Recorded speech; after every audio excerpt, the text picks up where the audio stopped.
বাংলার নববর্ষে নৈহাটির বড়মা শ্যামনগরের ঐতিহ্যবাহী ব্রহ্মময়ী কালী মন্দিরে লম্বা লাইন ভক্তদের। আজ নববর্ষ, বৈশাখের প্রথম দিনে নতুন বছরকে স্বাগত জানাতে নিজেদের মতো করে ব্যস্ত আমজনতা। তবে ব্যারাকপুর লোকসভা বিভিন্ন কালী মন্দিরের সকাল থেকেই দেখা গেল নতুন খাতা নিয়ে ভক্তদের লম্বা লাইন। নতুন বছর শুভ হোক এই আশা নিয়েই মায়ের দরবারে পৌঁছে গিয়েছেন সবাই।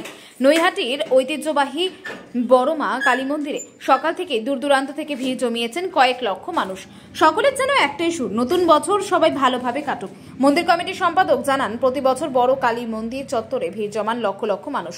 এবছরও বাংলা নববর্ষের প্রথম দিন তার অন্যথা হয়নি। তিনি বলেন, বাংলার বর্তমান পরিস্থিতির প্রাসঙ্গিক কথা হলো ধর্ম যার যার, উৎসব সবার, ধর্ম যার যার, বড়মা সবার। অন্যদিকে শ্যামনগরের বহু প্রাচীন ব্রহ্মময়ী কালী মন্দিরে সকাল থেকে দেখা যায় ভক্তদের ভিড়। লক্ষ্মী গণেশ হাতে নিয়ে মায়ের কাছে সকলের একটাই ইচ্ছা, সকলের মঙ্গল হোক।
ব্যুরো রিপোর্ট, উত্তরের প্রহরী।